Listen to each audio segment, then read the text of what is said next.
Terima kasih Anda masih bersama kami. Bagi Anda yang baru saja bergabung, kami hadirkan kembali 3 berita utama hari ini. Sebuah ruko 3 lantai yang dijadikan gudang elektronik di Kota Padang Sidempuan ludes terbakar. Lapas narkotika kelas 2A Langkat di Kecamatan Hinai masih terendam banjir. Komplotan spesialis pembobol rumah di Kota Medan membawa kabur sepeda motor yang terparkir di teras rumah.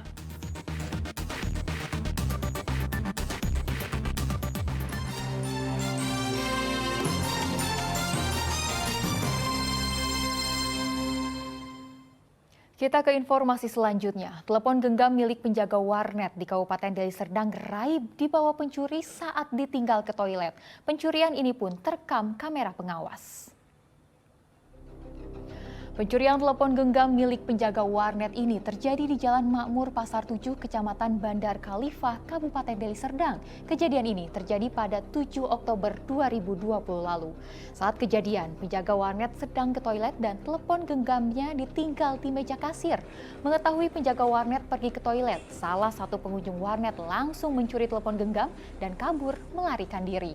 Kejadian pencurian ini pun tidak dilaporkan ke pihak kepolisian, namun pemilik warnet berharap pelaku segera mengembalikan telepon genggam miliknya.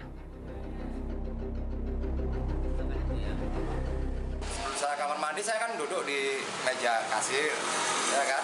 Setelah itu saya ada rasa sesak kencing gitu kan. Jadi saya keluarlah manggil istri gitu kan. Ya cepat, gue bilang, aku sesak kencing, gue bilang kan. Ya kata dia kan. Terus pikir istriku udah masuk. Rupanya belum, karena itu kita tengok CCTV, gelisah udah tengok sana sini terus lari ke meja kasir, terus ngambil HP terus lari dia. Komplotan spesialis pembobol rumah di Kota Medan membawa kabur sepeda motor yang terparkir di teras rumah. Para pelaku terlebih dahulu merusak gembok pagar rumah sebelum akhirnya membawa kabur 2 sepeda motor milik korban. Rekaman kamera pengawas memperlihatkan 6 orang pelaku membawa kabur sepeda motor di rumah warga di Jalan Pancasila, Kota Medan.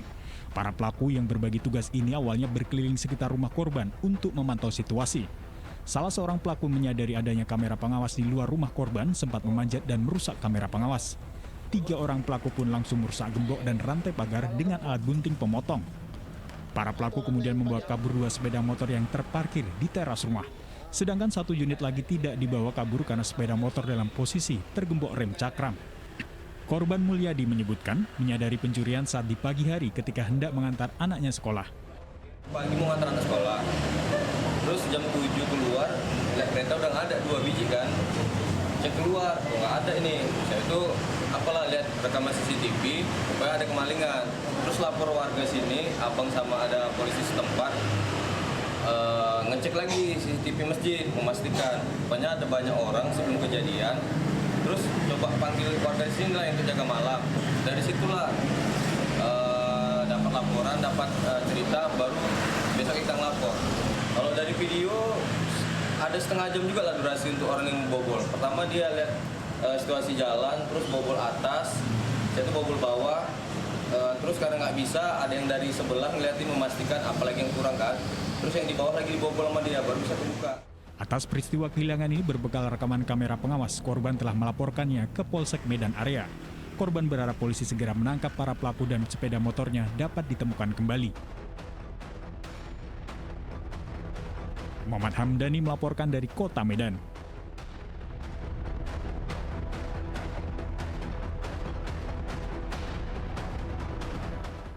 Motif pembunuhan Kepala Bagian Organisasi Pemerintah Kabupaten Nias, Gasali Lahagu, akhirnya terkuak. Menurut Kabid Humas Polda Sumatera Utara, Kombes Hadi Wahyudi, motif ketiga pelaku membunuh korban karena ingin menguasai harta korban. Hubungan tidak sehat antara korban dan salah satu pelaku berinisial HZ menjadi salah satu pemicu pelaku merencanakan perampokan dan pembunuhan. Saat ini 2 pelaku sudah tertangkap, sedang 1 lainnya masih buron. Penyidik pun masih terus mengembangkan penyidikan berdasarkan temuan dan keterangan tersangka. Mereka sebelumnya saling mengenal di media sosial antara Hajat dengan korban. Dan Hajat ini sudah merencanakan memang di pertemuan ketiga ini untuk merampok barang-barang yang dimiliki korban.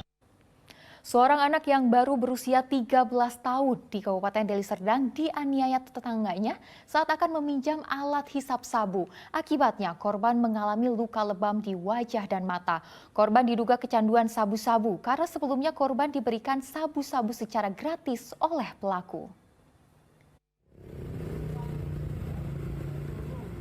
Seorang anak berinisial IJ menjadi korban penganiayaan oleh pemuda yang merupakan tetangganya sendiri hingga korban pingsan di Kabupaten Deli Serdang. Penganiayaan ini terjadi saat korban datang ke rumah pelaku untuk meminjam alat hisap sabu. Akibat penganiayaan ini korban mengalami luka lebam di wajah dan mata. Pas dia minjem, rupanya nggak ada alatnya lah gitu, mungkin kan nggak ada alatnya. Dia katanya dianiaya, diikat tangannya, mulutnya dilakban, terus dipukuli brutal lah gitu, sehingga memar di bagian matanya merah. Mulanya korban diberikan secara gratis sabu-sabu oleh pelaku, hingga akhirnya korban kecanduan sabu-sabu sejak 3 bulan terakhir. Melihat kasus ini, Komnas HAM menuntut polisi menangkap pelakunya, sedang untuk korban berinisial IJ, Komnas HAM merekomendasikan agar korban direhabilitasi. Tentu dengan peristiwa ini, langkah-langkah rehab itu penting sekali. Perlu direhabilitasi karena anak ini merupakan korban dari perilaku-perilaku orang dewasa.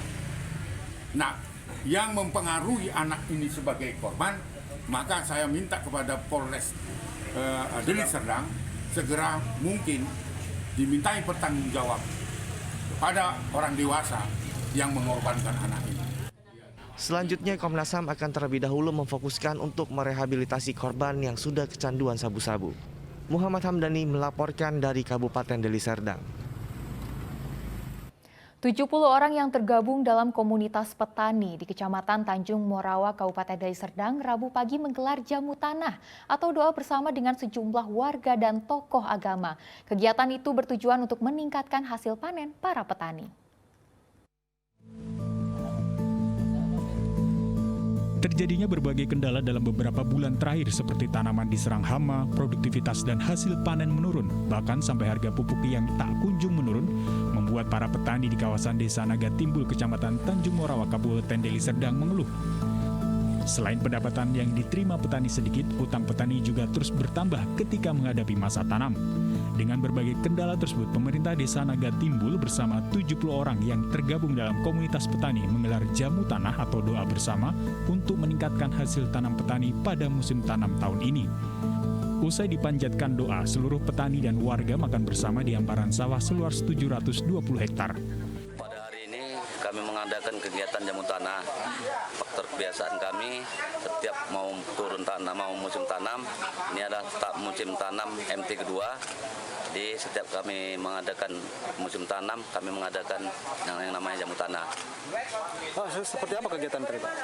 Kegiatan jamu tanah itu kegiatan apa, Pak? Kalau faktor kebiasaan dari sesepuh masyarakat kami yang ada di Desa Naga Timbul ini, yaitu yang pertama untuk mohon doa lah pada Yang Kuasa, mudah-mudahan adanya jamu tanah ini hasil kami akan melimpah ruah. Seperti itu.